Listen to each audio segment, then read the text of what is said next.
Ellen Maxine Wood. Democracia contra o capitalismo. Parte I. O materialismo histórico e a especificidade do capitalismo. 4. História ou determinismo tecnológico. Devemos nos lembrar da razão por que o marxismo atribui primazia determinante à luta de classes. Não é porque a classe seja a única forma de opressão, nem mesmo a forma mais frequente, consistente ou violenta de conflito social, mas porque seu terreno é a organização social da produção que cria as condições materiais da própria existência. O primeiro princípio do materialismo histórico não é a classe, nem a luta de classes, mas a organização da vida material e da reprodução social. A classe entra no quadro quando o acesso às condições de existência e aos meios de apropriação é organizado em formas de classe, ou seja, quando algumas pessoas são sistematicamente compelidas pelo acesso diferenciado aos meios de produção ou de apropriação a transferir para outros a mais-valia.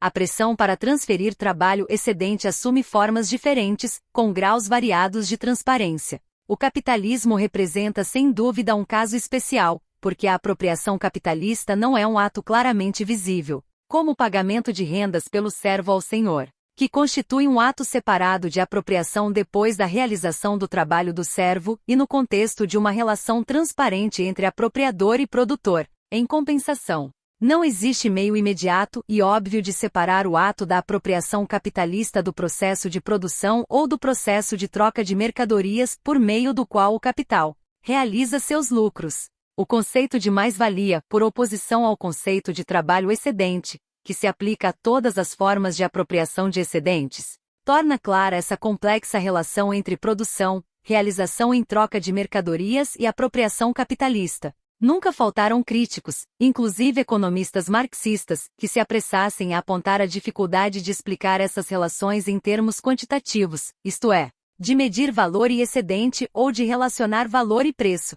É pouco provável que o conceito de Marx de trabalho excedente ou mais-valia pretendesse oferecer esse tipo de medida matemática exigida por esses críticos, mas, de qualquer forma, essa limitação, se realmente é uma limitação, não influencia o significado histórico da mais-valia. A ideia fundamental embutida nesse conceito trata das condições em que as pessoas têm acesso aos meios de subsistência e de reprodução, e a proposição de que ocorre um rompimento histórico decisivo quando as condições vigentes obrigam alguns a transferir parte de seu trabalho ou de seu produto para outros. O elemento crítico da explicação do papel da classe na história não é, portanto, a medida quantitativa do excedente, mas a natureza específica da compulsão para transferi-lo e a natureza específica da relação social em que ocorre tal transferência. Nos casos em que os produtores diretos, como os camponeses feudais, retêm a posse dos meios de produção, a transferência de excedentes é determinada pela coerção direta por meio da força superior do apropriador.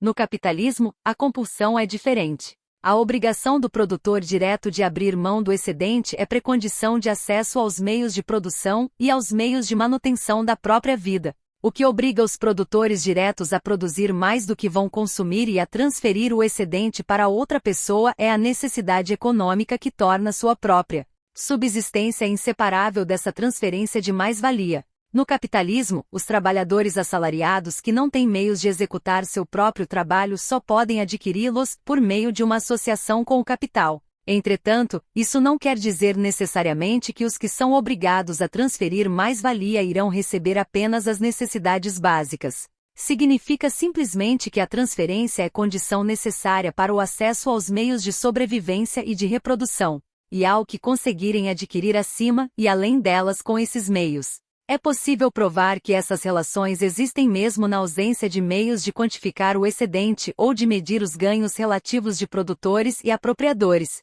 Temos apenas de reconhecer que a autorreprodução do produtor tem entre suas condições necessárias uma relação com o apropriador que exige parte do seu trabalho ou produto. Não resta dúvida de que é possível identificar transferências de mais-valia que não são determinadas por imperativos coercitivos, por exemplo, presentes ou cumprimento de obrigações de parentesco, mas estas não são do tipo a que se refere especificamente o conceito de classe. Também é importante reconhecer que classe nem sempre resulta em relações diretas, no sentido de uma confrontação direta entre explorador e explorado, e que, na ausência de tal confrontação, as relações de classe talvez não gerem conflito tão imediatamente quanto os geram outros antagonismos sem relação com classe. Mas o conflito de classe tem uma ressonância histórica particular porque implica a organização social da produção, a base real da existência material. A luta de classes tem um potencial claro como força de transformação porque, quaisquer que sejam as motivações imediatas de qualquer conflito de classes,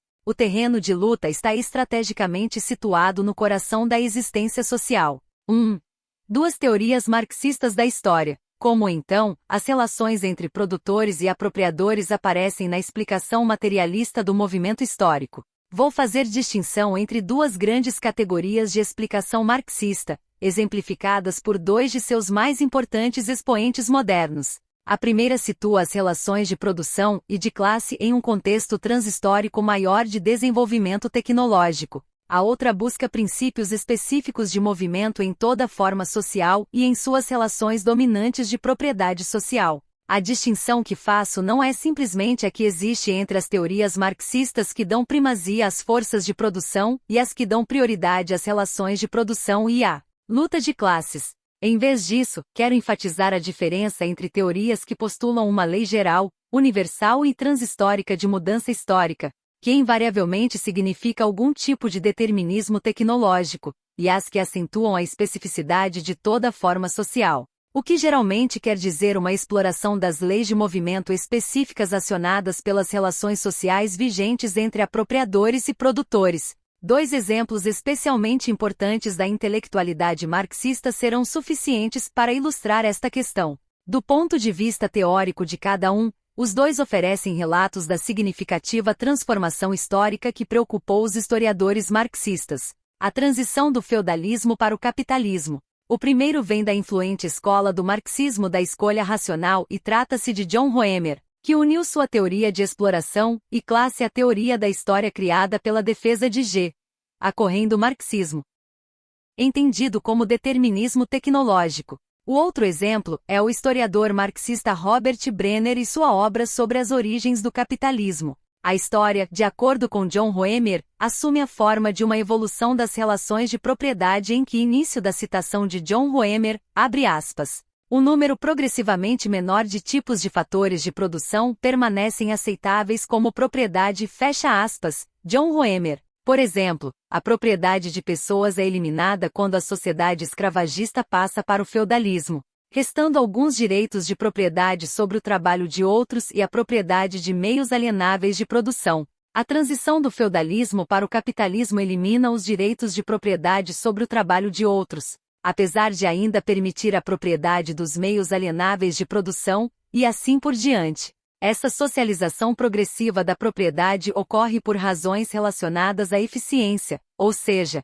ao avanço das forças de produção. Início da citação de John Roemer, abre aspas, o mecanismo que provoca essa evolução é a luta de classes, mas a razão por que essa evolução ocorre é mais profunda. A evolução ocorre porque o nível de desenvolvimento da tecnologia supera a forma particular de organização social que o limita e o restringe, fecha aspas, John Roemer. A relação entre o mecanismo, luta de classes, e a causa profunda, determinismo tecnológico, pode ser explicada da seguinte forma. A luta de classes serve como facilitador na transição de uma forma social para outra. Quando a dissonância entre o nível de desenvolvimento das forças produtivas e a antiga estrutura econômica atinge o ponto de crise. Assim, por exemplo, Roemer nos pede para imaginar, a palavra é dele, um sistema feudal com senhores e servos, mas no qual uma nascente economia capitalista começa a surgir paralelamente ao sistema feudal. Início da citação de John Roemer, abre aspas, agora existe uma opção.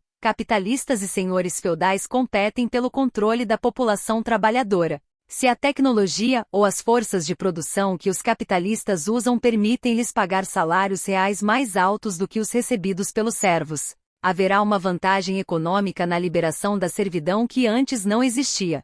Os servos podem se tornar camponeses independentes, tirando vantagem do comércio aberto pelos capitalistas, ou então se tornar artesãos e proletários nas cidades. A competição entre feudalismo e capitalismo permite, assim, que a luta de classes contra o feudalismo seja vitoriosa, embora antes isso não fosse possível. Fecha aspas. John Roemer. Temos agora 3 níveis de explicação. Primeiro, a causa profunda, determinismo tecnológico. Segundo, o processo histórico, a eliminação sucessiva de formas de exploração ou a socialização progressiva da propriedade. E terceiro, o facilitador, a luta de classes. Embora ela só facilite um processo que mais cedo ou mais tarde fosse acontecer, não fica bem claro o nível em que se deve introduzir o modelo da escolha racional. O lugar mais óbvio é na luta de classes, o que implica que a mudança ocorre quando, se não porque, as pessoas se veem em condição de escolher a opção disponível do modo de produção seguinte, mais progressista.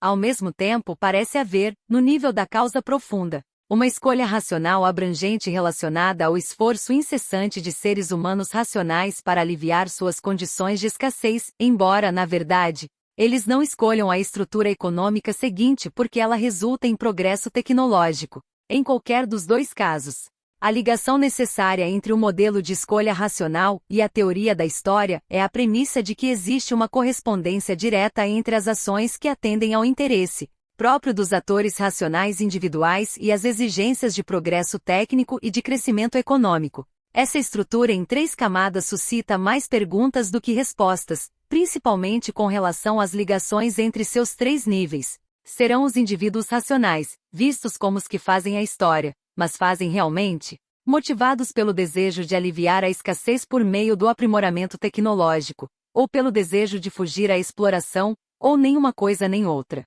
Seria a luta de classes realmente necessária, ou não? E se não for, qual é o mecanismo de mudança histórica? Ou a causa profunda torna redundantes os mecanismos e facilitadores, já que a mudança, de qualquer maneira, deve ocorrer, mais cedo ou mais tarde, pelas costas dos indivíduos racionais. E onde fica a luta da luta de classes? Temos senhores e capitalistas competindo para oferecer termos mais atraentes aos produtores, aos servos que poderão decidir se tornar proletários. E temos servos que escapam dos senhores, aparentemente sem restrições, abrindo mão de bom grado de seus direitos de posse, tão logo apareça uma opção mais atraente. Mas luta. Na verdade, qual é a vantagem econômica que levaria os servos a preferir um salário, que por alguma medida estatística sofisticada seria maior que seus rendimentos como servos, ao custo da perda de seus direitos de posse?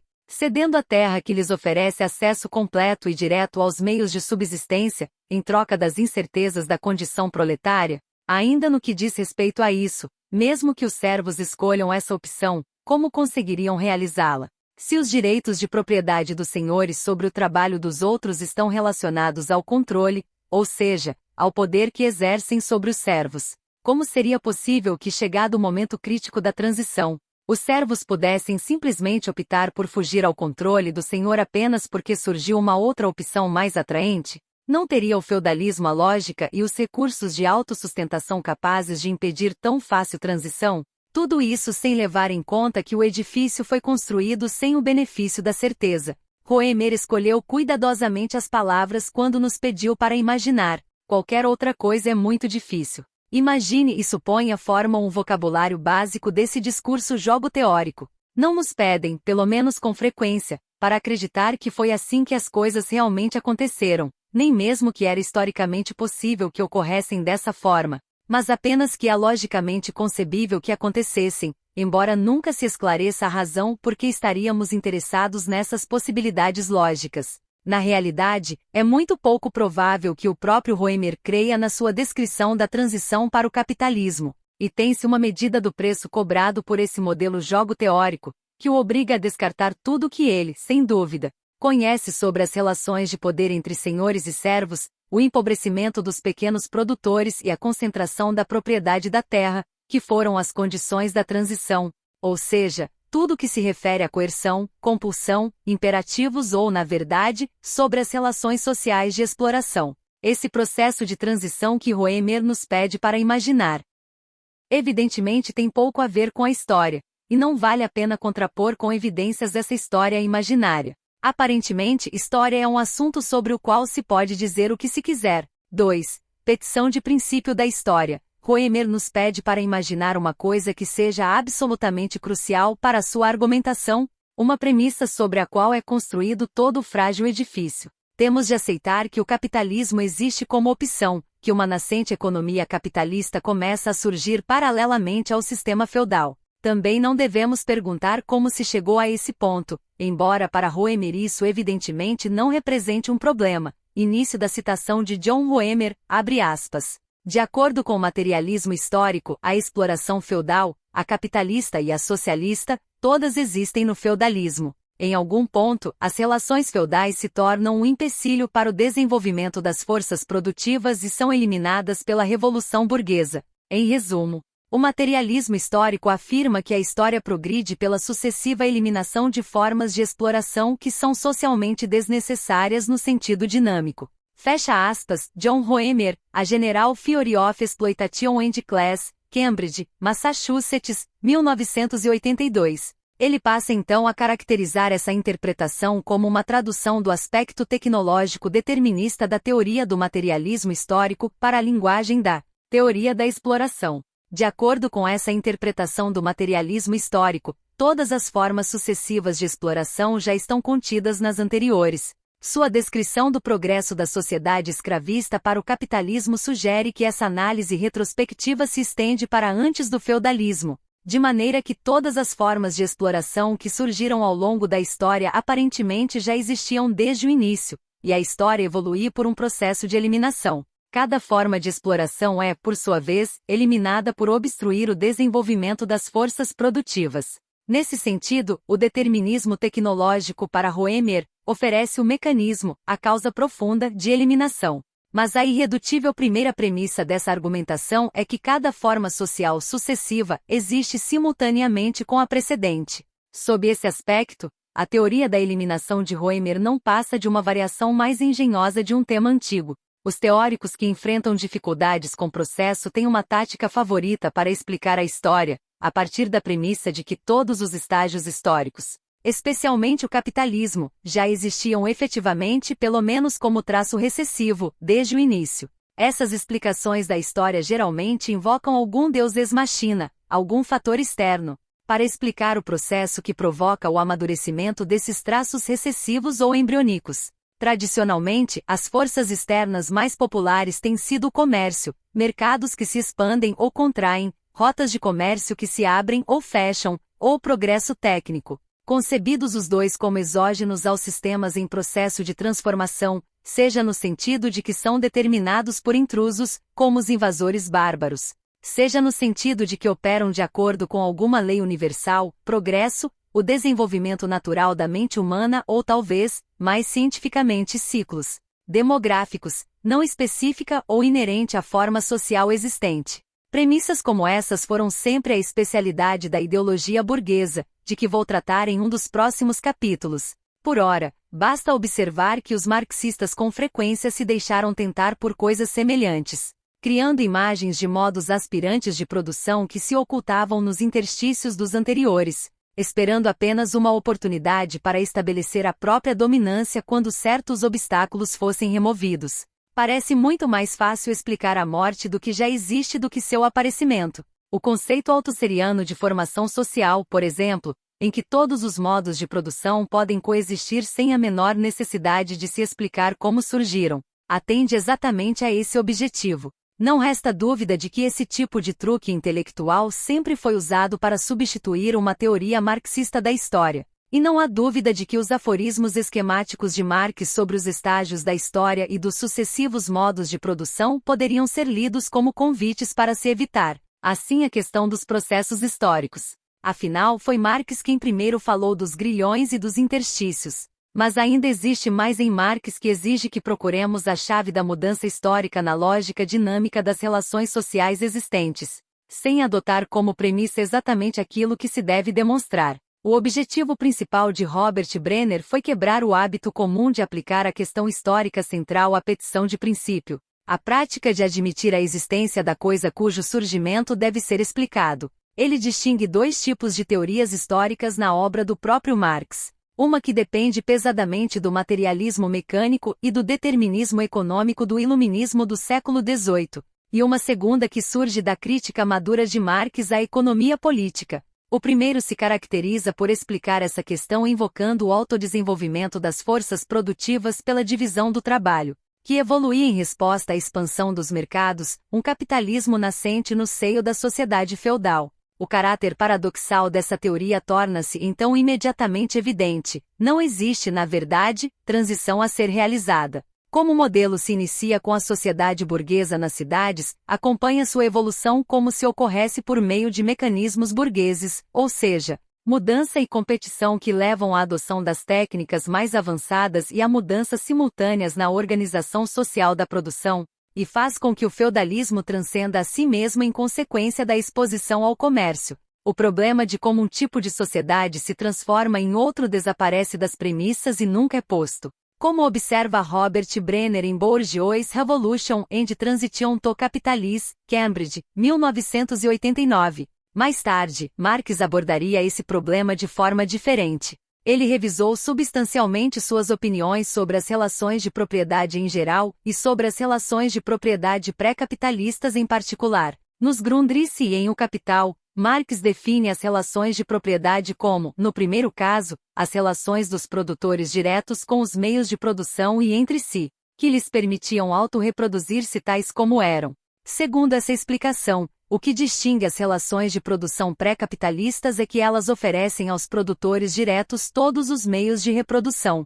A condição de manutenção dessa posse era a comunidade camponesa, e sua consequência era o fato de os senhores necessitarem de meios extraeconômicos para tomar excedentes, que por sua vez exigiam a reprodução de suas próprias comunidades. A estrutura dessas relações de propriedade era então reproduzida pelas comunidades de senhores e agricultores que tornavam possível a reprodução econômica de seus membros individuais. Dadas essas relações de propriedade, reproduzidas por comunidades de governantes e produtores diretos em conflito, os senhores e os camponeses adotavam as estratégias econômicas que melhor mantivessem ou aprimorassem sua situação, o que Brenner chama de regras de reprodução. O resultado agregado dessas estratégias foi o padrão feudal característico de desenvolvimento. A transição para uma nova sociedade com os novos padrões de desenvolvimento resultou assim não somente no desvio de um modo de produção para outro modo alternativo, mas na transformação das relações de propriedade existentes, das regras feudais de reprodução para as novas regras capitalistas.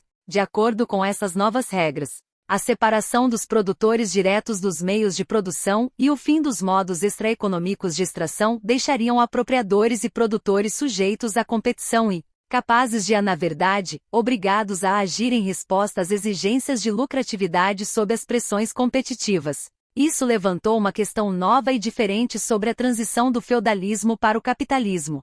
O problema de explicar a transformação das relações de propriedade pré-capitalistas em relações de propriedade capitalistas por meio da ação da própria sociedade pré-capitalista. Foi este o desafio que Brenner resolveu enfrentar. Oferecer uma explicação da transição para o capitalismo que dependa inteiramente da dinâmica das relações feudais e de suas condições de reprodução, sem necessariamente encontrar o capitalismo no modo anterior nem apresentá-lo como uma opção viável. Esse projeto exige também o reconhecimento de que as relações de propriedade pré-capitalistas têm lógica e tenacidade próprias, e não podem ser desqualificadas pelo pressuposto convencional de que as pessoas são motivadas pela necessidade de adotar a próxima opção disponível, capitalista, uma necessidade a que as estruturas existentes não são capazes de resistir. Isso é algo que o modelo de Roemer se mostra sistematicamente incapaz de levar em conta. E sob esse aspecto ele não é diferente de uma longa tradição que recua até Adam Smith, uma tradição que inclui marxistas, até mesmo o jovem Marx, bem como não marxistas. Na verdade, admitir a existência do capitalismo a fim de explicar seu surgimento, explicar a transição do feudalismo para o capitalismo pela premissa da existência anterior de estruturas e motivações capitalistas tem sido a regra, e não a exceção. Mas as relações do capitalismo e as compulsões associadas à acumulação de capital, a lógica específica do capitalismo e seus imperativos sistêmicos não podem de forma alguma ser deduzidos das relações dominantes do feudalismo, nem descobertos em seus interstícios. As relações e os imperativos do capitalismo também não podem ser deduzidos da mera existência de cidades, com base na premissa, não confirmada lógica nem historicamente, de que as cidades são capitalistas por natureza. 3. uma teoria geral da especificidade histórica. Voltaremos ao tema das cidades, do capitalismo e da explicação por petição de princípio das questões históricas no próximo capítulo. Neste, precisamos apenas observar as diferenças entre Brenner e Roemer e as implicações que elas tiveram para a teoria marxista da história. Em primeiro lugar, as diferenças empíricas. A história do desenvolvimento capitalista de Brenner coloca em debate praticamente todas as questões propostas no cenário imaginário de Roemer. Em seu relato, o capitalismo não existe paralelamente por milagre, à economia feudal, nem é um produto de interesses mercantis das cidades que competem com os interesses feudais do campo. Os produtores diretos não fogem do campo para se tornar artesãos ou proletários incorporados à economia capitalista. Apesar de o capitalismo certamente pressupor a existência de mercados e comércio, não se pode afirmar que mercados e comércio, que existem desde o início da história conhecida, sejam intrínseca ou mesmo tendenciosamente capitalistas.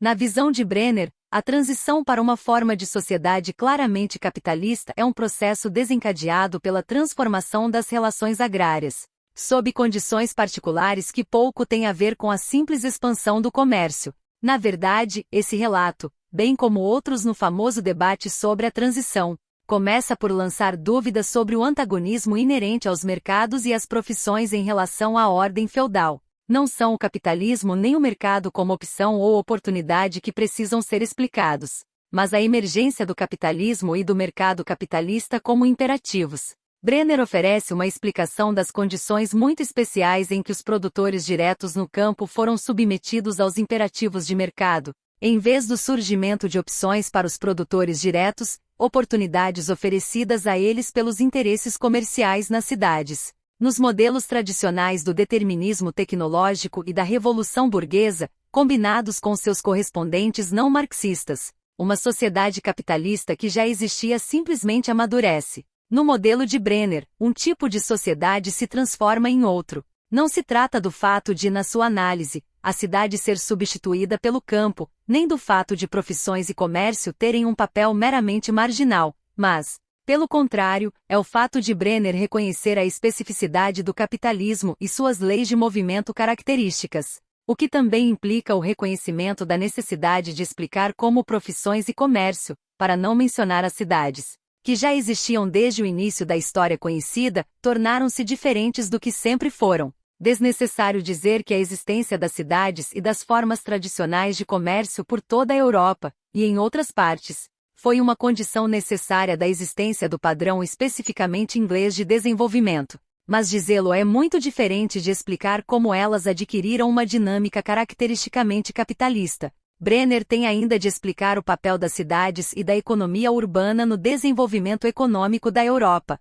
mas, ao explicar como o mercado assumiu um papel qualitativamente novo nas relações de produção agrária, à medida que os produtores diretos eram privados de acesso fora do mercado aos meios de sua própria autorreprodução, ele estabeleceu o contexto no qual o papel sistêmico das cidades e do comércio foi transformado. Essa explicação tem significativas implicações teóricas, especialmente por desafiar as premissas do determinismo tecnológico. A história de Brenner sugere que não existe necessidade histórica de as estruturas econômicas menos produtivas serem seguidas por outras mais produtivas e enfatiza a especificidade histórica das condições em que o processo de crescimento autossustentado foi inicialmente estabelecido. A resposta de Roemer a esse desafio é simplesmente que o capitalismo se espalhou a outras partes da Europa, ainda que tenha surgido inicialmente na Inglaterra, de forma que a evidência de Brenner não contradiz a versão de G.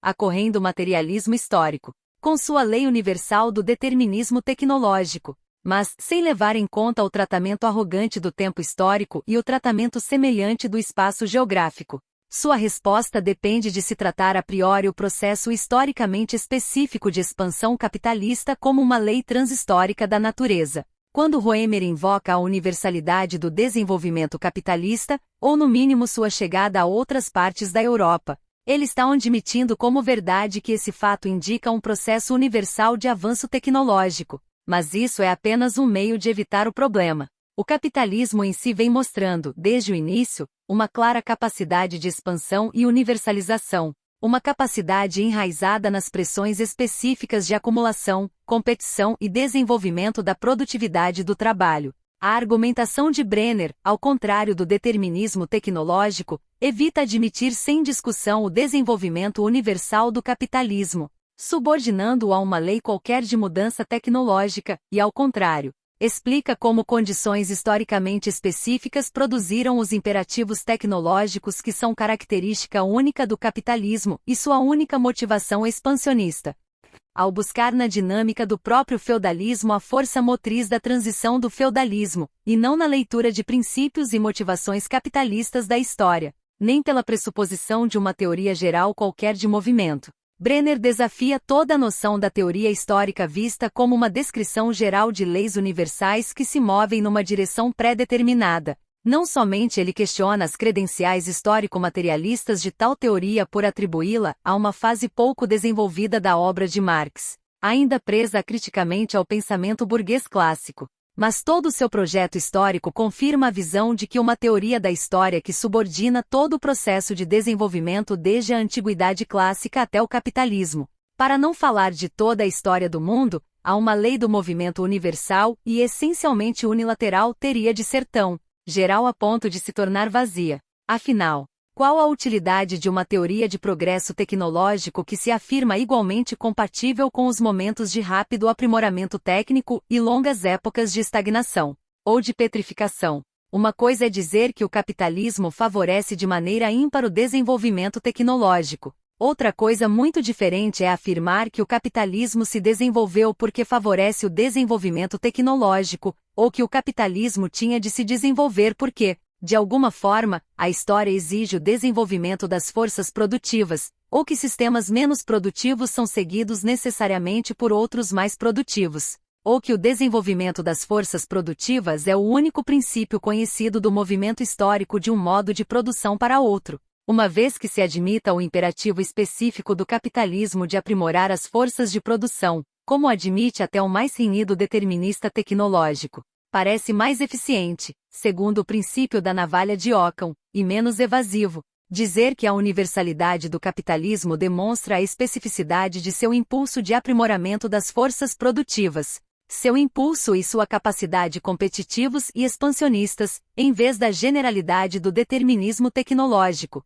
De qualquer forma, essa proposição é mais consistente com a variedade de padrões de desenvolvimento que se manifestou ao longo da história. A característica mais nítida do materialismo histórico, a que o diferencia mais radicalmente, tanto na forma como na substância, das teorias burguesas convencionais de progresso, não é a obediência a uma lei geral do determinismo tecnológico. É, na verdade, um foco, como que caracteriza a mais completa e sistemática das obras do próprio Marx, a crítica da economia política que ele efetivamente praticou e a análise que fez do capitalismo, sobre a especificidade de todo o modo de produção, sua lógica endógena de processo, as leis de movimento específicas de cada um e suas crises características, ou, conforme a fórmula de Brenner, suas próprias regras de reprodução. Não se trata simplesmente de distinguir uma teoria geral da história de uma teoria especial do capitalismo. É uma teoria diferente e geral de história, cujo principal exemplo é a história do capitalismo com suas leis específicas de movimento.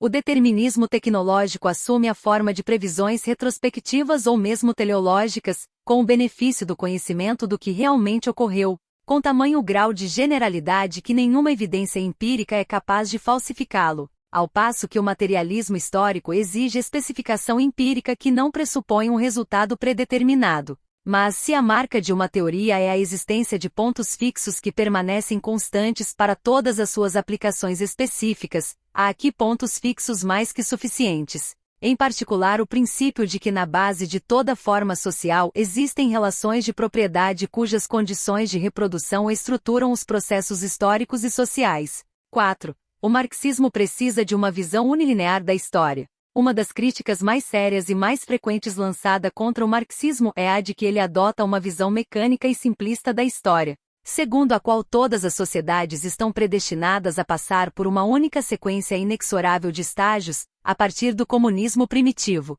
passando pelo feudalismo até finalmente chegar ao capitalismo que inevitavelmente se renderá ao socialismo.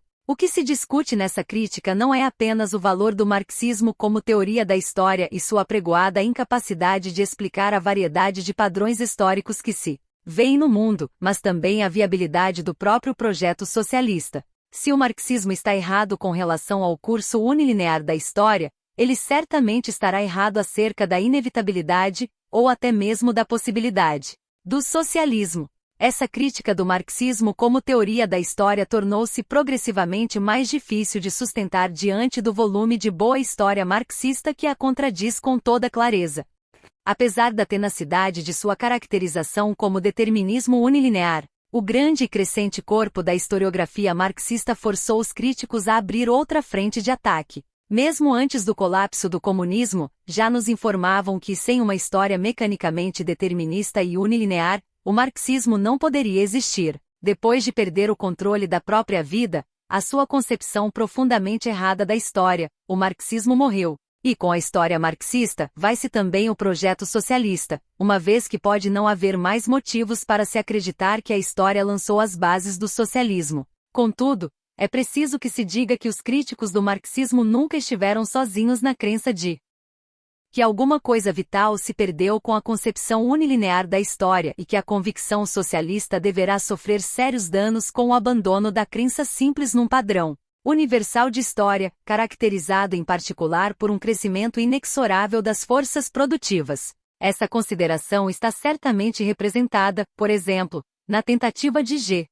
a Cohen de reviver o marxismo tecnológico determinista, e na adaptação de Cohen feita por Roemer. Há críticos, bem como advogados, convictos de que o projeto socialista se enfraqueceu pela perda da fé numa teoria da história segundo a qual o socialismo é a culminância de um padrão universal de evolução histórica. O marxismo, de acordo com essa visão, exige uma concepção, mais ou menos, linear da história, concebida como um padrão universal de crescimento sistemático e constante das forças produtivas. Sem ela, o projeto socialista fica profundamente comprometido, pois de sua concepção da história depende a convicção de que a ascensão inevitável do capitalismo há de preparar o terreno para o socialismo com igual inevitabilidade. Estou afirmando aqui que o materialismo histórico não é, nem agora nem nas suas origens, um determinismo tecnológico, que sua grande força está não em uma concepção unilinear da história, mas numa sensibilidade às especificidades históricas. Resta demonstrar que o projeto socialista nada tem a perder com o repúdio de um determinismo tecnológico unilinear, e para tanto, é necessário primeiro um exame detalhado da teoria marxista da história e da diferença entre determinismo tecnológico e materialismo histórico. Foi assim que um severo crítico do marxismo caracterizou um dos erros mais desastrosos do pensamento marxista. Embora Marx afirmasse reconhecer as particularidades de culturas específicas e a variabilidade do desenvolvimento econômico, sustenta esse crítico, ele adotou a crença em algo semelhante a uma lei do desenvolvimento crescente das forças produtivas ao longo da história humana. Ele o afirmou não apenas como um fato histórico bruto ou mera tendência, mas como o princípio unificador da história humana. Início da citação de John Gray, abre aspas. Toda tentativa de sustentar essa visão tem forçosamente de enfrentar o fato inconveniente de que a expansão sistemática e contínua das forças produtivas ao longo de muitos séculos parece ter ocorrido na Europa capitalista e em seus rebentos, e em nenhum outro lugar. Explicar a singularidade do desenvolvimento capitalista gera a crítica mais fundamental do esquema marxista de interpretação histórica, pois, ao contrário da tentativa de reconstrução do materialismo histórico sob a forma do funcionalismo darwinista empreendido por G. a Cohen, só no modo capitalista de produção existe um mecanismo para separar os arranjos ineficientes de produção. Na economia de mercado capitalista, há um poderoso incentivo para as empresas inovarem tecnologicamente e para adotarem as inovações pioneiras de outros, pois as firmas que insistem em usar tecnologias menos eficientes perdem mercado, têm lucros declinantes e finalmente são fechadas. Nada semelhante a esse mecanismo de seleção pela competição no mercado se encontra nas economias de comando socialista existentes. A defesa que Cohen faz da tese do desenvolvimento não há de prevalecer porque tenta explicar a substituição de um modo de produção por outro, invocando o mecanismo que aparece internamente apenas num único modo de produção, o capitalismo de mercado, fecha aspas, John Gray, The System of Ruins. Times Literari Suplemente, 30 de dezembro de 1985, página 1460, tradução nossa. John Gray toca no ponto nevrálgico ao insistir na singularidade do capitalismo e na caracterização desse sistema como movido de forma ímpar por um incentivo poderoso para revolucionar as forças produtivas, tanto que parece não haver sentido em mostrar que Marx tenha sido o primeiro a pensar nele. Na realidade, essa visão da especificidade do capitalismo é a essência da crítica de Marx sobre a economia política. Um dos principais objetivos de sua descrição do capitalismo é oferecer uma explicação desse poderoso incentivo. Os imperativos únicos que impelem o capital a buscar a autoexpansão constante e que criam a motivação exclusivamente capitalista para aumentar a produtividade do trabalho. Sob esse aspecto, a unicidade do capitalismo, longe de constituir uma dificuldade para o marxismo, é o verdadeiro núcleo de seu ser teórico. Foi Marx quem primeiro ofereceu uma explicação sistemática desse fenômeno único. De fato, foi Marx quem reconheceu que ele exigia explicação e não podia ser tomado sem discussão como inscrito na natureza humana, seja no desenvolvimento natural da razão humana, seja na inclinação para trocar, escambar e comerciar, ou na ganância ou indolência humana. E são ainda os marxistas que fazem os esforços mais sérios para desenvolver e aprimorar essa explicação. As explicações burguesas convencionais do desenvolvimento econômico e tecnológico, ao contrário, tenderam desde os primórdios da economia política clássica a depender, implícita ou explicitamente, de concepções estagistas unilineares de progresso, em que o aprimoramento das artes práticas e a prosperidade material se fizeram acompanhar inexoravelmente pelo desenvolvimento da natureza humana, à medida que a humanidade evoluía desde a estrutura pastoril primitiva até a moderna sociedade comercial. Economistas contemporâneos talvez tenham abandonado as perspectivas morais e históricas de seus predecessores, mas são ainda mais dependentes das premissas ocultas acerca da ganância natural dos seres humanos, do caráter ilimitado dos desejos humanos, da necessidade de acumulação e daí, da tendência natural a desenvolver as forças de produção. 5. A história universal ou a especificidade do capitalismo, em O Capital e em outros textos.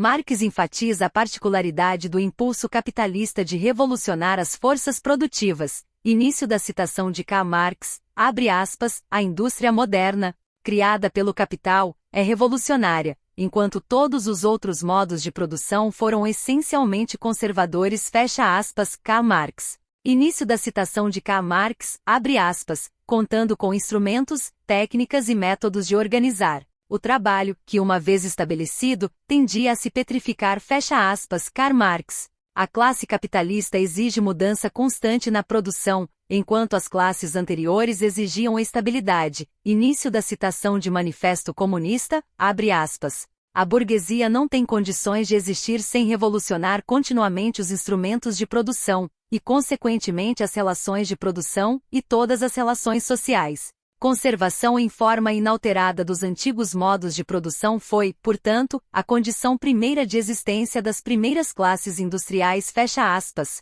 Manifesto Comunista. Ainda mais significativa é a visão de Marx de que o objetivo particular da mudança tecnológica no capitalismo é próprio desse sistema, sendo diferente de todo objetivo universal que pudesse ser atribuído à humanidade em geral, como a economia de esforços ou o alívio do trabalho duro. Marx insiste repetidamente que o desenvolvimento capitalista das forças produtivas não visa reduzir o tempo de trabalho necessário para a produção material em geral, mas aumentar o tempo de trabalho excedente das classes trabalhadoras. Início da citação de Karl Marx, abre aspas, no que concerne ao capital. A produtividade não aumenta por economia de trabalho vivo em geral, mas somente por meio da economia da parte paga do trabalho vivo, fecha aspas, Karl Marx. Ao comentar a observação de J. S. Mill segundo a qual início da citação de J. S. Mill, abre aspas. É questionável que todas as invenções mecânicas feitas até hoje tenham aliviado o trabalho diário do ser humano, fecha aspas, J. S. Mill. Marx observa que esse não é, de forma alguma, o objetivo das aplicações capitalistas de maquinário. Início da citação de Karl Marx, abre aspas. Como todos os outros aumentos da produtividade do trabalho, o maquinário visa reduzir o preço das mercadorias e ao reduzir essa parte do dia útil em que o trabalhador trabalha para si mesmo, aumentar a outra parte que ele dá, sem equivalente, para o capitalista. Ou seja, é um meio de produzir mais-valia, fecha aspas, Karl Marx. Em outras palavras, mesmo que haja uma tendência geral inerente à natureza humana de buscar meios de economizar esforço ou de aliviar o trabalho, a motivação específica do capitalismo de revolucionar as forças produtivas não é redutível a ela. Ainda nos resta o problema de determinar a origem de um impulso específico do capitalismo. Em resumo, temos de distinguir fundamentalmente entre toda a tendência geral de melhoria das forças produtivas e a tendência específica do capitalismo de revolucionar as forças de produção. A ênfase na unicidade do capitalismo e na sua motivação evolucionária, e a consequente negativa da unilinearidade, não é, portanto, uma aberração ou um deslize momentâneo, ainda que fatal, no marxismo. Desde a origem, ela está profundamente embutida na própria análise de Marx, a qual é intrínseca. Basta isso para nos acautelar contra qualquer premissa fácil de que o abandono de um determinismo tecnológico unilinear esteja no centro do processo marxista. Como então se poderia combinar essa ênfase não apenas com uma teoria geral marxista da história, mas também com a convicção marxista de que o socialismo é o fim lógico de um processo histórico geral? Há quem afirme que quando se trata de uma teoria da história, pelo menos para os marxistas, é tudo ou nada, unilinearismo ou caos, predestinação ou abismo. Se não conseguem expressar uma sequência universal e inexorável de estágios históricos, os marxistas não podem, é o que parece, alegar ter a capacidade de explicar os processos históricos. Não terão condições de identificar padrões ou lógica na história, podem apenas descrever uma mistura caótica e arbitrária de contingências. Início da citação de autor não informado, abre aspas, o abandono do unilinearismo levanta problemas muito profundos. Se for rejeitado e não substituído, pode-se perguntar se restará alguma teoria ou se restará apenas o entulho de uma teoria. O marxismo se propõe a ser uma teoria da mudança histórica, que oferece a chave da sua força motriz, presumivelmente, de seu padrão geral. Se é possível que qualquer tipo de sociedade siga outro tipo qualquer, sem restrições, se as sociedades podem se estagnar para sempre,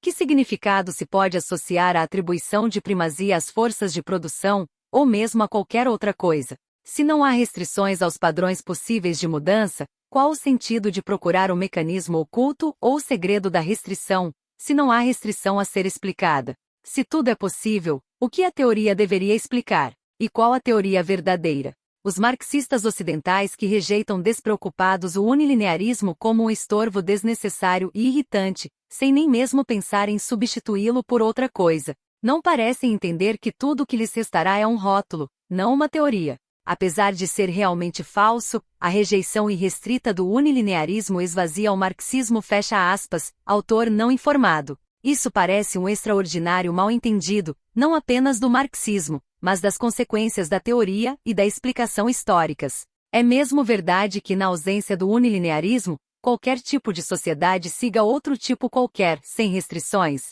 O abandono do unilinearismo significa realmente que tudo seja possível? Por se recusarem a aceitar que a história humana seja composta de um progresso inexorável desde o comunismo primitivo, passando pela escravidão e o feudalismo, até chegar ao capitalismo, serão os marxistas obrigados a aceitar, por exemplo, que o capitalismo possa surgir de uma sociedade pastoril, que a indústria moderna possa surgir diretamente da agricultura primitiva, que uma economia predadora tenha condições de sustentar uma estrutura feudal. Serão obrigados a reconhecer que um sistema de produção que gera pouco excedente possa sustentar um Estado pesado, ou um estabelecimento religioso e uma cultura material luxuriante.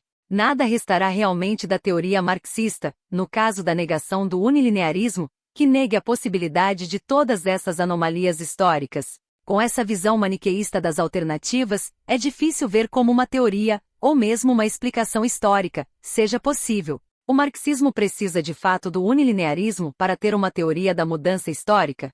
O unilinearismo é uma teoria da mudança ou não passa de uma tentativa de evitar a explicação da mudança histórica mediante a substituição da pergunta por uma sequência mecânica de estágios, ao passo que o objetivo da teoria marxista sem o unilinearismo é exatamente oferecer a chave das forças motrizes do processo histórico? A teoria da história de Marx não assume a forma de proposições como ao comunismo primitivo segue-se necessariamente a escravidão, etc., mas, ao contrário, proposições como a chave fundamental do desenvolvimento do feudalismo e das forças que operaram durante a transição para o capitalismo deve ser encontrada no modo específico de atividade produtiva característico do feudalismo, na forma específica em que a mais-valia era tomada dos produtores diretos e nos conflitos de classe em torno desse processo de extração de mais-valia. Proposições como essa reconhecem completamente tanto a especificidade histórica como as restrições estruturais. Ela é geral e específica no sentido de que oferece uma orientação geral para a descoberta da lógica de processo específica de qualquer forma social dada.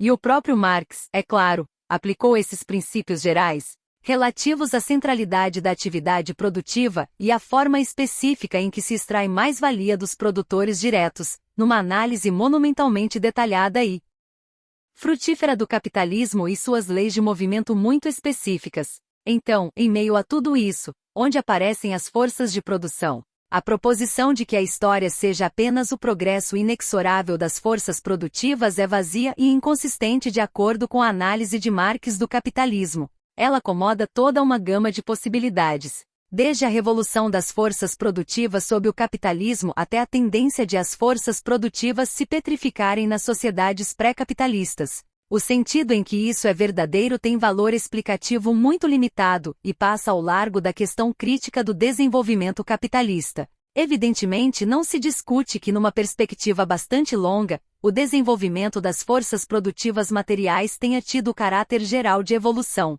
Mas isso significa apenas que as mudanças nas forças de produção tendem a ser acumulativas e progressivas, que uma vez ocorrido um avanço, raramente ele se perde completamente, e que a regressão seja excepcional no longo prazo. Se isso é verdade, ainda é possível caracterizar como evolutivos e direcionais esses desenvolvimentos, e não teleológicos, no sentido de que há uma tendência progressiva geral e cada desenvolvimento se faz acompanhar de novas possibilidades e de novas necessidades. Mas isso nada nos diz acerca do vigor, da frequência, da rapidez ou da extensão da mudança, nem contradiz o entendimento, expresso por Marx, de que petrificação tem sido mais a regra que a exceção. Mudança tecnológica e melhoramentos da produtividade do trabalho não são as únicas formas de adaptação feitas pelas sociedades para suas necessidades materiais ou exigências de exploração das classes dominantes, e os sistemas de produção não são necessariamente obrigados a ser sucedidos por sistemas mais produtivos. Trata-se mais uma vez de uma característica específica do capitalismo exigir a constante transformação das forças produtivas como principal forma de adaptação. Se essa obrigação se tornou uma regra mais geral, é porque uma das principais consequências do impulso capitalista foi a capacidade, e a necessidade, sem precedentes de expulsar outras formas sociais, ou de lhes impor sua lógica. Assim, apesar de a evolução das forças produtivas ser um dado importante para o entendimento do processo histórico, há limites estritos para sua força explicativa. Acima de tudo, não se deve entender que a observação de que a história foi em geral marcada pelo desenvolvimento progressivo das forças produtivas signifique que o movimento histórico e a mudança social sejam movidos pelo impulso de melhoramento das forças de produção, ou que formas sociais surjam e desapareçam conforme promovam ou obstruam esse desenvolvimento. O que dizer então da proposição de que a história é impelida para frente pelas contradições inevitáveis entre forças e relações de produção? Essa proposição é geralmente considerada o principal fundamento da teoria da história de Marx e merece um exame crítico e detalhado. O princípio em questão é expresso mais ou menos assim: as forças de produção tendem a se desenvolver. Em algum ponto, elas são obrigadas a enfrentar os limites impostos pelas relações de produção que tornam impossível a continuação do desenvolvimento. Essa contradição leva as forças produtivas a romper o tegumento restritivo, obrigando a mudança das relações de produção e criando espaço para o avanço das forças. A principal fonte canônica desse princípio é o Prefácio de Marx, de 1859, para a crítica da economia política. E não tenho a menor intenção de negar essa afirmação textual, nem pretendo criar polêmicas acerca da evidência textual ou de sua importância. Mas dizer que tanto marxistas quanto seus críticos impuseram uma carga excessiva sobre os aforismos de Marx, principalmente os que tratam das contradições entre forças e relações de produção,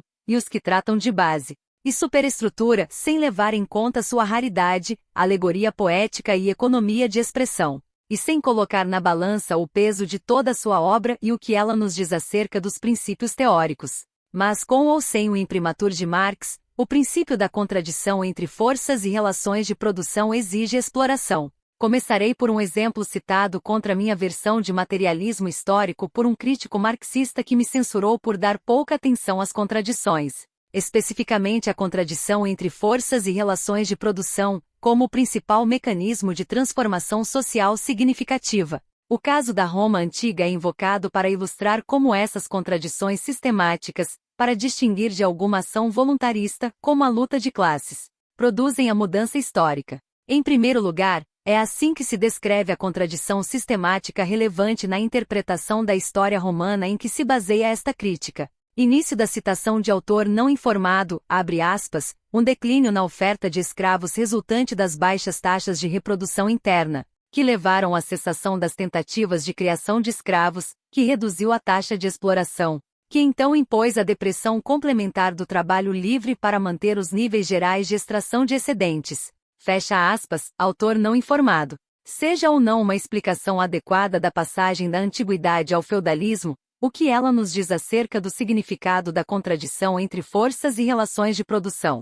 E seria verdade que ela apoia a proposição de que a história avança à medida que forças produtivas em desenvolvimento rompem os obstáculos das relações de produção restritivas? Este é um caso em que a classe apropriadora primitiva chegou aos limites da extração de excedentes e procurou compensar uma taxa decrescente de exploração por meio da depressão das condições dos produtores do campo para ampliar o alcance de seus poderes de apropriação. Não se trata de um caso em que forças dinâmicas forçam os limites das relações restritivas. Se as forças produtivas estavam agrilhoadas, não era no sentido de que sua tendência intrínseca a se desenvolver estivesse contida, mas, ao contrário, no de que essa tendência estava em grande parte ausente, ou muito fraca, nas relações de produção vigentes, o que encorajava a expansão da extração extraeconômica de excedentes, em vez da melhoria da produtividade do trabalho. Nem se poderia dizer que as relações de produção estivessem sendo forçadas a assumir uma nova forma mais propícia ao desenvolvimento das forças produtivas.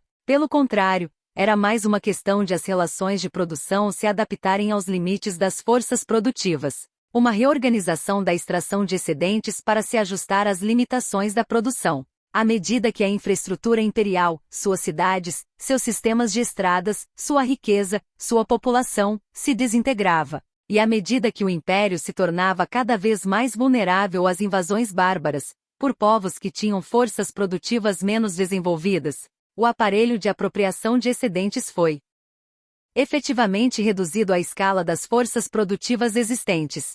Apesar da escassez de evidências, pode-se até afirmar, como fizeram Marx e Engels, por exemplo, em A Ideologia Alemã, que o resultado foi a destruição das forças produtivas, uma regressão em relação ao desenvolvimento da antiguidade romana. De qualquer forma, muito tempo depois da crise, na verdade depois de quase um milênio, o nível de vida material ainda permanecia muito baixo, e o crescimento econômico, quando ocorreu, baseou-se durante muito tempo não na melhoria da produtividade, mas na lógica extraeconômica da economia, a lógica da apropriação coercitiva e da pilhagem. No devido tempo, o feudalismo trouxe algum desenvolvimento técnico, embora o grau ainda seja objeto de controvérsia, mas então, evidentemente, o fio causal entre a crise da antiguidade e o desenvolvimento das forças produtivas já estava bem esgarçado. As ligações continuariam muito tênues mesmo que se revertesse a ordem de causalidade, partindo das forças de produção em desenvolvimento que pressionam as peias das relações restritivas de produção até relações de produção que se alteram para encorajar o avanço das forças produtivas estagnadas. Se estivermos preparados para aceitar essa espécie de escala de tempo, poderemos com toda certeza alegar uma ligação causal direta entre quaisquer dois episódios históricos, ainda que muito separados, sem nos preocupar com a duração e a complexidade dos processos intervenientes. Mas até que ponto essa explicação causal seria informativa? E ainda permanece uma dúvida se a disponibilidade, que não garantiria de forma alguma a generalização da utilização de inovações técnicas, quando ocorreram, determinou mudança social. Tanto mais porque as diferenças entre as taxas e a direção das transformações sociais entre, digamos, a Inglaterra, onde finalmente surgiu o capitalismo agrário, e a França, onde se estabeleceu a estagnação agrária, não corresponderam a diferenças nas respectivas tecnologias feudais. Podemos com certeza considerar o padrão romano um exemplo da contradição entre forças e relações de produção, mas se o fizermos, deveremos nos referir a algo diferente até mesmo da formulação mais fraca desse princípio, por exemplo, que um impulso fraco de desenvolvimento das forças cria uma simetria dinâmica entre forças e relações tal que, por fim, as forças chegarão a um ponto em que estarão agrilhoadas, ou seja, um ponto em que se torna impossível o desenvolvimento adicional na ausência de transformação nas relações de produção. No caso de Roma, a contradição serviu como mecanismo de mudança não porque as forças estivessem se desenvolvendo além da capacidade das relações existentes, nem mesmo por provocar uma transformação capacitadora das relações sociais que tivesse o efeito de mudar as forças estagnadas de produção, mas, pelo contrário, por forçar as relações a cair até o nível das forças produtivas. Para aceitar este exemplo, então, teríamos de incluir entre os resultados possíveis da contradição a adaptação das relações de produção às peias das forças produtivas, e talvez até a destruição dessas forças. Não é possível superar essas dificuldades pela simples adoção de alguma versão de explicação funcional, como propôs G. A. Cohen, que permita uma prioridade temporal nas mudanças das relações de produção desde que admitamos que a razão subjacente de tais mudanças seja a necessidade de fazer avançar as forças de produção. Essa espécie de explicação só operará como uma descrição geral da história se estivermos preparados para interpretá-la com generalidade inexpressiva que inclua todas as possibilidades, desde a melhoria revolucionária das forças produtivas até sua completa estagnação e regressão. Não se pretende aqui negar que inovações técnicas tenham ocorrido em sociedades pré-capitalistas, ou mesmo que tenha havido desenvolvimentos incrementais e acumulativos. A questão é saber se esses desenvolvimentos constituíram a força dinâmica que motivou a mudança histórica, seja causalmente antes ou funcionalmente depois do fato. Não se trata de uma questão que se possa resolver invocando a priori premissas universalistas e que fujam do problema relativas à direcionalidade progressiva da história. É melhor não falar das forças de produção como se representassem um princípio autônomo do movimento histórico, de certa forma externo a todo o sistema de relações sociais. Mesmo que haja no longo prazo uma direcionalidade cumulativa no progresso do conhecimento e da tecnologia humanos, as continuidades cumulativas da história não alteram o fato de que todo modo de produção distinto tem suas próprias ligações específicas entre forças e relações de produção, suas próprias contradições específicas, ou talvez devêssemos dizer, para usar a formulação de Brenner, suas próprias regras de reprodução específicas. Voltemos ao caso de Roma, aceitando, apenas para efeito de argumentação, o relato do declínio da oferta de trabalho escravo acima citado. O que está em jogo é uma crise de apropriação. O que a torna uma crise não é o fato de as relações morosas de produção restringirem o desenvolvimento das forças produtivas mais ou menos dinâmicas. Pelo contrário, dentro dos limites das condições existentes, dentro do conjunto vigente de forças e relações produtivas.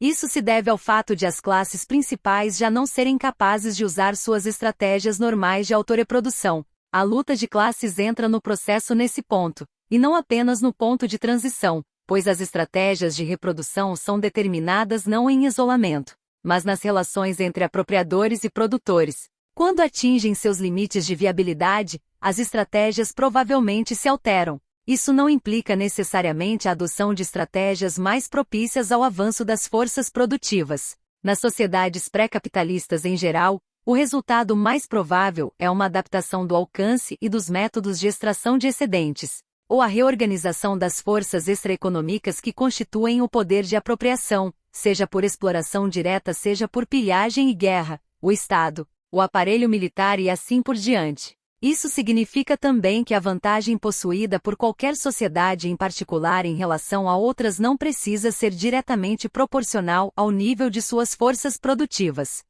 Ao longo da história, não se pode generalizar as regras da competição capitalista internacional que oferece vantagem competitiva às economias mais produtivas. E mesmo nesse caso superioridade militar ou geopolítica não coincide necessariamente com produtividade. De qualquer forma, nas sociedades pré-capitalistas, a organização efetiva dos recursos extraeconômicos é provavelmente decisiva. As capacidades produtivas disponíveis certamente estabelecem os limites do possível. Mas dizer isso não é dizer que sistemas menos produtivos devem necessariamente ser seguidos por outros mais produtivos, nem mesmo que o impulso de desenvolvimento das forças produtivas determina a necessidade e a direção da mudança histórica. Como o princípio da contradição entre forças e relações de produção, pelo menos de acordo com sua interpretação convencional, contorna o problema sem perguntar se e até que ponto as forças produtivas se desenvolvem ou são forçadas a se desenvolver. Dificilmente ele há de parecer menos vazio do que a lei geral do desenvolvimento tecnológico na sua forma mais simples. Pode-se dizer que existe um nível mínimo de forças produtivas sem o qual nenhum conjunto de relações de produção tem condições de se sustentar, e também é verdade que todo conjunto de relações de produção tem condições de permitir ou incentivar apenas um nível limitado de mudança das forças de produção e apenas numa faixa limitada de formas. Mas isso é completamente diferente de se sugerir a existência de um conjunto particular de forças produtivas que corresponda a qualquer conjunto de relações de produção, e vice-versa, ou que o desenvolvimento em um conjunto tenha de acompanhar passo a passo o desenvolvimento do outro. As forças produtivas estabelecem as condições últimas do possível, e não há dúvida de que a emergência do capitalismo em particular exige que as forças de produção sejam, até certo ponto, desenvolvidas e concentradas, embora seja necessário lembrar o quanto era modesto o nível das forças produtivas na Europa no final do período medieval, enquanto, em compensação, outros regimes tecnológicos pelo menos igualmente adiantado, por exemplo, a China, não permitiram o surgimento do capitalismo. Entretanto, em qualquer estágio do desenvolvimento, as forças produtivas existentes têm condições de sustentar uma ampla gama de relações de produção. E as várias mudanças das relações de produção que ocorreram na história não podem ser explicadas apenas por referência ao desenvolvimento das forças produtivas. Seja no sentido de que as primeiras seguiram as últimas, seja no sentido de que as primeiras mudaram a fim de remover obstáculos ao desenvolvimento das últimas. Ainda assim, o princípio da contradição entre forças e relações de produção talvez tenha um significado mais específico e frutífero se não mais o tratarmos como uma lei geral da história. Uma lei tão geral a ponto de ser vazia, e encará-lo como uma lei do desenvolvimento capitalista. Um princípio interno ao modo capitalista de produção desde o seu início até o declínio. Uma afirmação relativa à sua dinâmica e às suas contradições internas específicas. De fato, é precisamente nessa aplicação específica, e apenas nela, que o princípio recebeu elaboração detalhada do próprio Marx. E de tal forma que aparece não como uma lei geral, mas como uma característica específica do capitalismo, uma descrição das contradições reais que são associadas ao impulso unicamente capitalista de revolucionar as forças produtivas. Por exemplo, início da citação de Karl Marx, abre aspas, a verdadeira barreira à produção capitalista é o próprio capital. É o fato de o capital e sua autoexpansão aparecerem como o ponto inicial e o ponto final, o motivo e a finalidade da produção. Dado que a produção é simplesmente produção para o capital, e não vice-versa. Os meios de produção não são apenas meios para a constante expansão do processo vivo da sociedade de produtores. Os limites dentro dos quais a preservação e a autoexpansão do valor do capital apoiados na expropriação e pauperização da grande massa de produtores podem se mover sozinhos. Esses limites entram continuamente em conflito com os métodos de produção empregados pelo capital para seus fins, que impelem na direção da expansão ilimitada da produção, com vista à produção como um fim em si, visando o desenvolvimento incondicional da produtividade social do trabalho. O meio, o desenvolvimento incondicional das forças produtivas da sociedade, entra em contínuo conflito com o fim limitado, a autoexpansão do capital existente. O modo capitalista de produção é, portanto, o meio histórico de desenvolvimento das forças materiais de produção e criação de um mercado mundial adequado, e é, ao mesmo tempo, um conflito contínuo entre esta, sua tarefa histórica, e suas próprias relações de produção social. Fecha aspas, Karl Marx. Assim a fórmula resume tanto os princípios de movimento no interior do capitalismo, suas contradições dinâmicas internas, quanto as possibilidades contidas no capitalismo para a transformação da sociedade. Início da citação de Karl Marx, abre aspas. A contradição entre o poder social geral em que se desenvolve o capital, de um lado, e o poder privado dos capitalistas individuais sobre as condições de produção, de outro, torna-se cada vez mais inconciliável, apesar de conter a solução do problema, porque implica, ao mesmo tempo, a transformação das condições de produção em condições sociais comuns e gerais. Essa transformação resulta do desenvolvimento das forças produtivas sob a produção capitalista, e dos meios e modos pelos quais ocorre esse desenvolvimento. Fecha aspas. K. Marx. Pode-se usar com cautela este princípio da contradição para iluminar retrospectivamente a transição do feudalismo para o capitalismo. Ele sugere que um modo de produção cujo princípio interno de movimento fosse revolucionar as forças produtivas não poderia ter surgido sem uma transformação das relações de produção e classes. Mas o significado dessas formulações retrospectivas, nas quais as consequências históricas são descritas como se fossem causas, não deve ser mal interpretado. Esta é uma das táticas preferidas de Marx, como na famosa proposição de que a anatomia humana contém uma explicação para a anatomia do macaco, e que, em geral, é erroneamente entendida como teleologia. Neste caso, a formulação de Marx significa apenas que o ímpeto para transformar as forças produtivas não foi a causa, mas o resultado de uma transformação das relações de produção e classe. Início da citação de K. Marx, abre aspas, a produção de mais-valia relativa revoluciona completamente os processos técnicos de trabalho e a composição da sociedade. Portanto, ela pressupõe um modo específico, o modo capitalista de produção, um modo que junto com seus métodos, seus meios e suas condições, surge e se desenvolve espontaneamente sobre a base oferecida pela sujeição formal do trabalho ao capital. Durante esse desenvolvimento, a sujeição formal é substituída pela sujeição real do trabalho ao capital, fecha aspas, Karl Marx. Em outras palavras, uma transformação das relações sociais de produção que permite o surgimento da sujeição formal do trabalho ao capital. A transformação dos produtores em trabalhadores assalariados diretamente submetidos ao capital sem primeiro transformar os meios e os métodos de produção, pôs em movimento um processo que teve como consequência final a revolução das forças produtivas. As relações capitalistas forçaram o aumento da mais-valia, e como a produção de mais-valia absoluta deu lugar à mais-valia relativa, a necessidade de aumentar a produtividade do trabalho foi atendida pela completa transformação do processo de trabalho, a sujeição real do trabalho ao capital. A revolução das forças produtivas foi assim apenas o fim de um processo complexo que se iniciou com o estabelecimento das relações sociais capitalistas. Se essa fórmula é útil como descrição do capitalismo, como lei geral da história, ela é completamente vazia e não se torna mais informativa pela proposição teleológica de que o capitalismo surgiu porque a história exige o desenvolvimento de forças produtivas, e o desenvolvimento das forças produtivas exige o capitalismo. E essa formulação circular não é de Marx. Quando ele fala da tarefa histórica do capitalismo, não pretende identificar causas nem explicar os processos que fizeram surgir o capitalismo.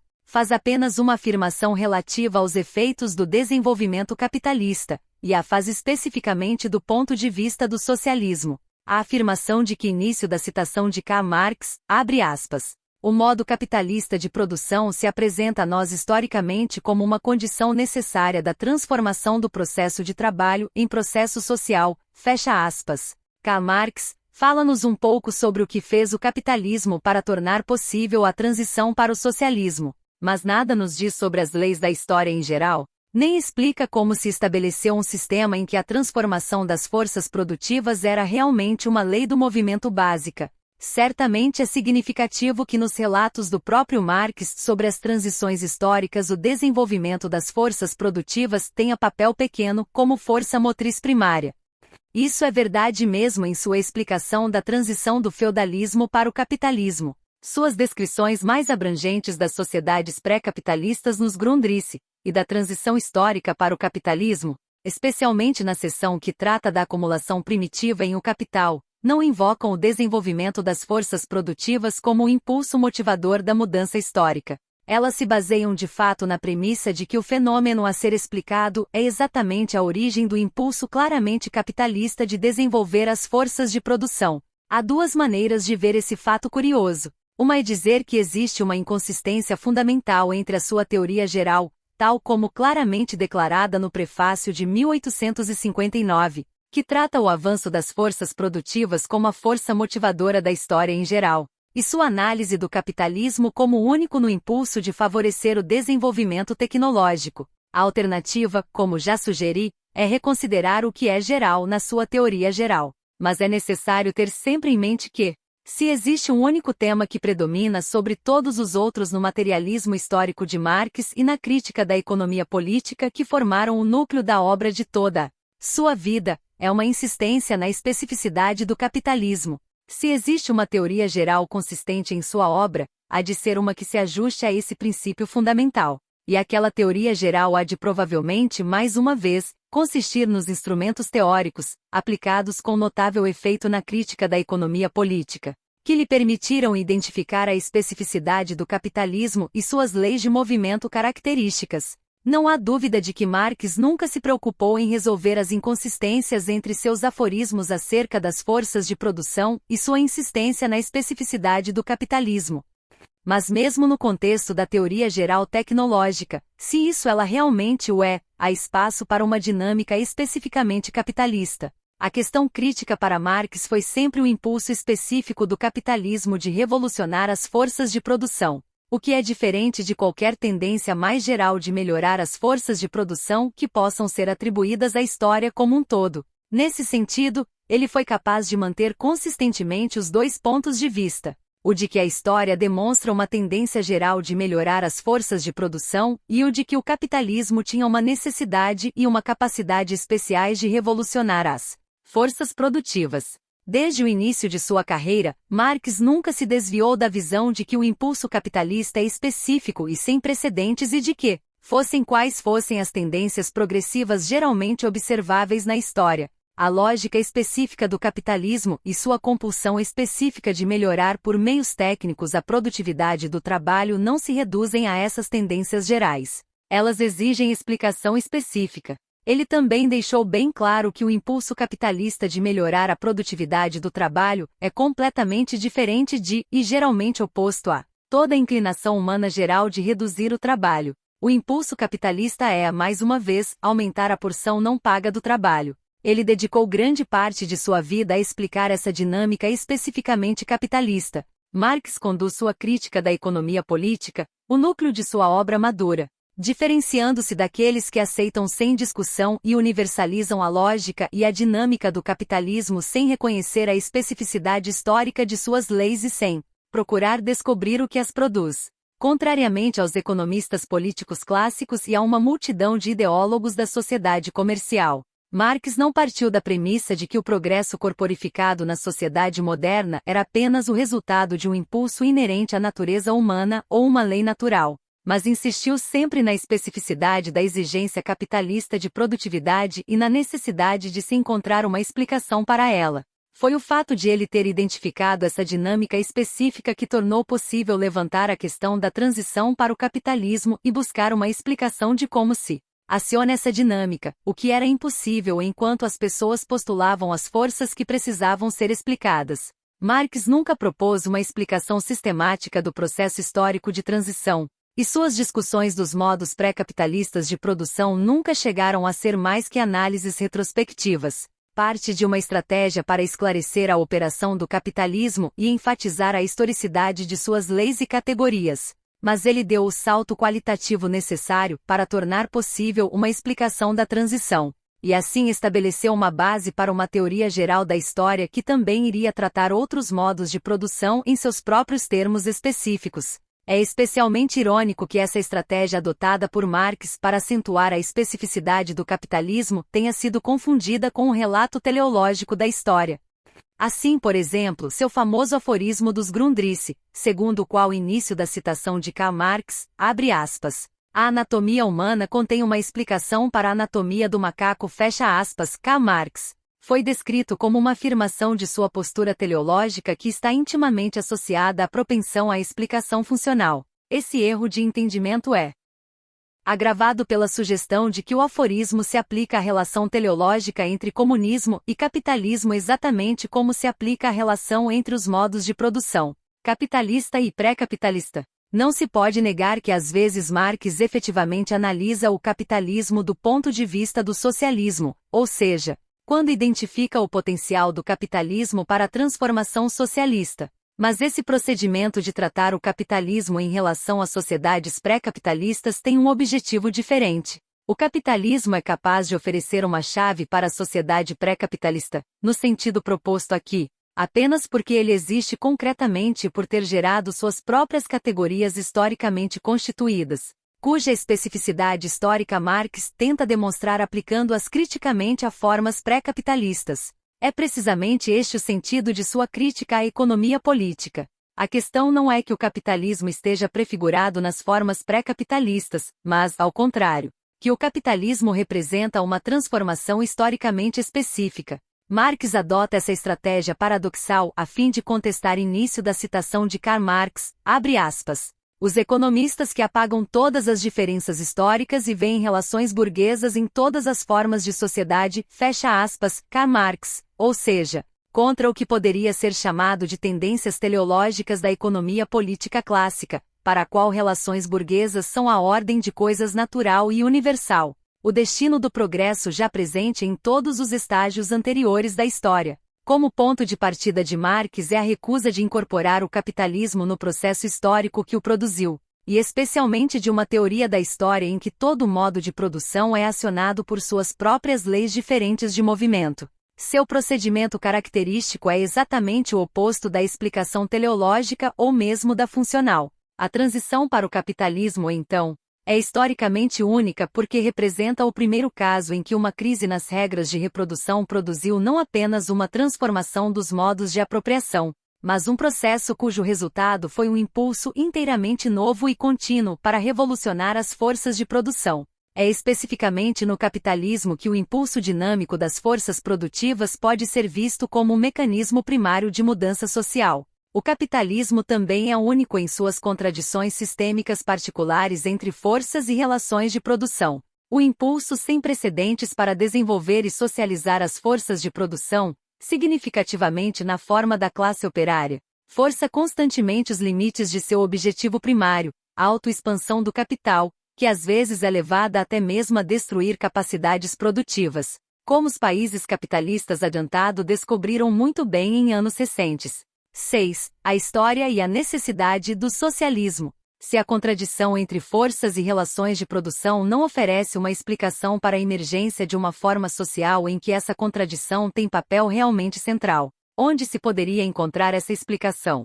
Quanto a isso, Marx sugere que o fator crítico é o processo histórico de divorciar o produtor dos meios de produção, em particular o processo pelo qual produtores camponeses foram expropriados de sua terra.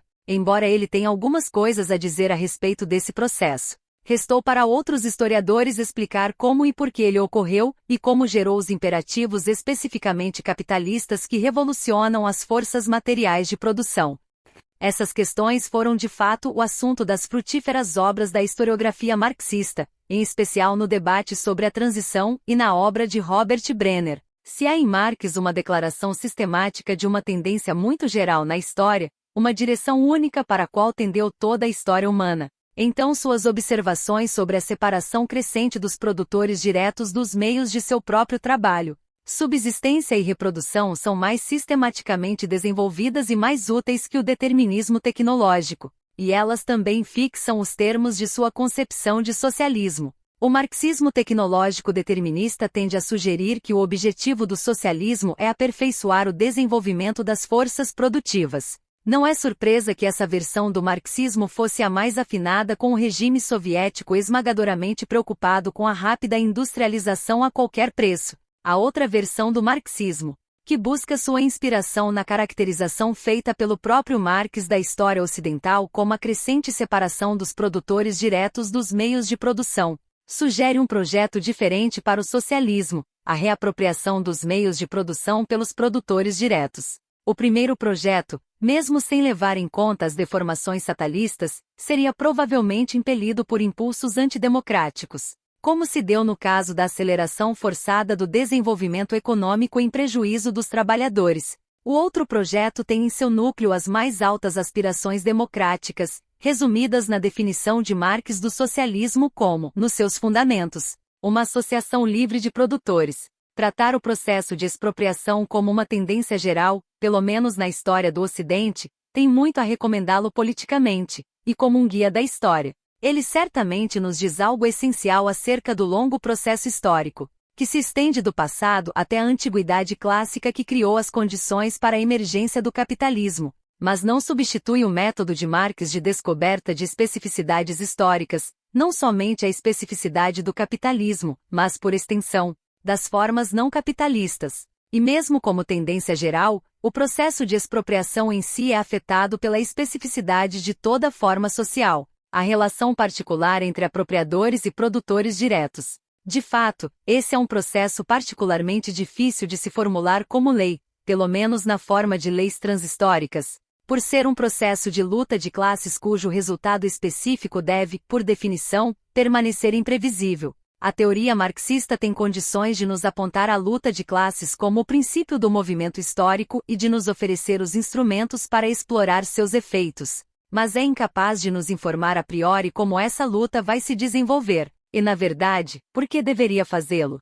O que a teoria marxista nos diz é que as capacidades produtivas da sociedade definem os limites do possível, e mais especificamente, que o modo particular de extração de mais-valia é a chave da estrutura social. Ela nos informa também que a luta de classes gera um movimento histórico. Nada disso torna a história acidental, contingente nem determinada. Por exemplo, ainda que o resultado da luta de classes não seja predeterminado, a natureza específica, as condições, o terreno de luta e a gama de resultados possíveis serão com toda certeza historicamente determinados, as lutas entre trabalhadores assalariados e capitalistas industriais em torno da extração de mais-valia são, desnecessário dizê-lo, estruturalmente diferentes das lutas entre camponeses e senhores feudais em torno das rendas. Cada uma dessas lutas tem sua própria lógica interna, completamente separada das especificidades de tempo e lugar. Uma aplicação específica desses princípios ofereceu uma explicação de como surgiu o capitalismo,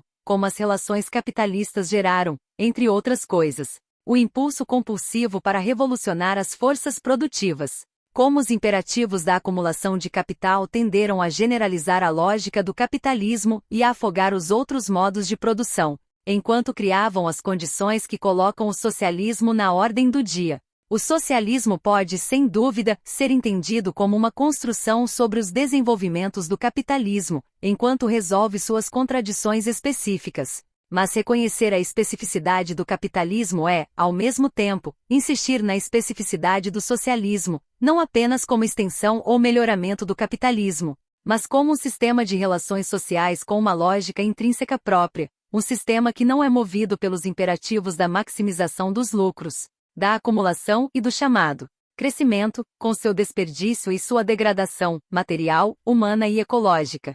Um sistema cujos valores e impulsos relativos não são limitados pelas noções restritivas do progresso tecnológico. A dinâmica do capitalismo e seu impulso específico para transformar a produção criaram contradições e possibilidades para transformações adicionais. Uma consideração cuja importância não deve ser minimizada é que o capitalismo provocou o desenvolvimento de forças produtivas que estabelece uma base material sem precedentes para a emancipação humana. Mas sob o capitalismo, movido pela lógica do lucro, não há correspondência necessária entre capacidade produtiva e qualidade da vida humana. Uma sociedade com as mais avançadas forças produtivas, com capacidade para alimentar, vestir, abrigar, educar e tratar da saúde de sua população em grau que nem a mais visionária das utopias ousaria sonhar, pode, apesar de tudo, ser castigada por pobreza, decadência, falta de moradias, analfabetismo e até doenças de desnutrição. O projeto socialista teria como um de seus objetivos principais a eliminação dessas disparidades entre capacidade produtiva e qualidade de vida. O socialismo pode mesmo ser visto como meio pelo qual as forças de produção se livrarão dos grilhões do capitalismo e desenvolver até um nível mais alto, desde que compreendamos exatamente o que isso significa. O socialismo libertará a capacidade criativa da humanidade dos imperativos da exploração e especificamente da compulsão capitalista de autoexpansão, que é diferente de continuar o desenvolvimento capitalista ao permitir uma revolução ainda mais incondicional das forças produtivas do tipo que o capitalismo pôs em movimento. Na verdade, o socialismo se propõe desenvolver as forças de produção dando um fim a esse impulso especificamente capitalista. Vale a pena enfatizar esse fato apenas para dissociar o projeto socialista da lógica da acumulação capitalista e do determinismo tecnológico, conforme o qual aparentemente a missão histórica do socialismo é apenas melhorar o desenvolvimento e o progresso capitalistas. Esse tipo de mal-entendido não somente coloca em questão os efeitos libertadores da produção socialista, mas também, entre outras coisas, cria uma desconfiança entre pessoas cada vez mais sensíveis para os perigos ambientais de que o marxismo, tal como o capitalismo, é um convite ao produtivismo indiscriminado, ao crescimento insustentável e ao desastre ecológico. Afinal, como o projeto socialista é afetado pela negação do unilinearismo e do determinismo tecnológico? Sem tal visão da história, o movimento socialista continua sem certas convicções de importância vital, especialmente a de que o socialismo não é somente a conclusão arbitrária de um processo histórico único e contingente, mas o resultado de uma lógica histórica universal, bem como uma resposta a necessidades e aspirações universais. Segundo um de seus críticos recentes, início da citação de Ernest Gellner, abre aspas, o marxismo é uma soteriologia coletiva. É uma fé que, embora não prometa salvação para os indivíduos, oferece-a enfaticamente para o conjunto da humanidade. É diferente do cristianismo em dois outros aspectos. A salvação não é seletiva nem condicionada pelo mérito ou seleção, mas descerá sobre todos nós se ainda aqui estivermos quando chegar o dia. Ela há de chegar sem condições nem discussão. Seremos todos salvos, queiramos ou não. O potencial para uma salvação final e inevitável está embutido no presente. A inteléquia da salvação, a visão do caroço árvore da mudança social, é fundamental para o marxismo, e constitui uma importante parte de seu encanto. Fecha aspas. Ernest Gellner. Com os novos modelos de marxismo, que repudiam o unilinearismo, a história, conforme este argumento, torna-se apenas um acidente. E a promessa de salvação é substituída por uma possibilidade de salvação meramente contingente, humilhantemente acidental e insignificante. Grande parte dessa afirmação é errada e censurável, mas a principal objeção a ela deve ser o fato de ela atribuir peso tão pequeno à história. Se não estamos tratando de teleologia, mas de história, então a categoria relevante para caracterizar o projeto socialista não é a inevitabilidade, não a inescapabilidade, não a inteléquia, não a promessa, mas exatamente a possibilidade. E isso teria tão pouca importância? Não é uma possibilidade simplesmente contingente, humilhantemente acidental e insignificante, mas uma possibilidade histórica, ou seja, a existência de determinadas condições sociais e materiais que tornam possível o que antes era impossível. Condições nas quais o socialismo pode efetivamente ser um projeto político, e não apenas um ideal abstrato ou uma vaga aspiração. Quanto à universalidade do projeto socialista, ele tem alcance universal por ser o socialismo o fim de todas as classes, e não por ser ele o fim do determinismo tecnológico. Não é necessário esquecer a universalidade da promessa socialista simplesmente porque a concebemos menos como telos de toda a história do que um produto histórico do capitalismo e sua antítese específica. Sob esse aspecto, o mais significativo do capitalismo não é apenas ele representar o mais alto grau de desenvolvimento das forças produtivas até nossos dias, mas também ser ele o mais alto grau de desenvolvimento da exploração, o último estágio da separação dos produtores dos meios de produção. Além do que está a abolição de todas as classes e a reapropriação dos meios de produção por uma associação livre de produtores diretos. A trajetória histórica que produziu a configuração capitalista de classes pode ter sido relativamente local e específica, mas não a luta de classes e a aspiração de se livrar da exploração. Ademais, à medida que o capitalismo atraía o mundo todo para o âmbito de sua lógica expansionista, as condições e o terreno da luta de classes mudavam em toda parte, e todas as lutas de classes se aproximaram do limiar da última. A definição de socialismo como a abolição das classes contém toda a lógica universal que exige o projeto socialista. Não somos obrigados a aceitar a escolha maniqueísta entre determinismo e contingência. A verdadeira alternativa aos dois é a história. Mesmo o repúdio completo das grandes narrativas à moda pós-moderna não evita a causalidade histórica. E mesmo numa época em que a história parece desafiar as aspirações socialistas da forma mais dramática e decisiva, não precisamos, não devemos escolher entre a promessa da inevitabilidade histórica e a negação de qualquer base histórica para o projeto socialista. Na verdade, creio que a história está do nosso lado, mas não no sentido de que o socialismo esteja inscrito nas leis inexoráveis do progresso desde a alvorada da história, ou de que sua chegada seja inevitável. Para mim, é mais uma questão de possibilidades e tensões historicamente específicas e únicas criadas pelo capitalismo que puseram o socialismo na ordem do dia e produziram as condições para implantá-lo. Mesmo na Europa Oriental, onde já há sinais de uma volta às velhas contradições e conflitos de classe, à medida que a disciplina do mercado assume controle, pode ainda haver uma oportunidade de se testar pela primeira vez a proposição de que as condições de emancipação socialista residem nas contradições específicas do capitalismo.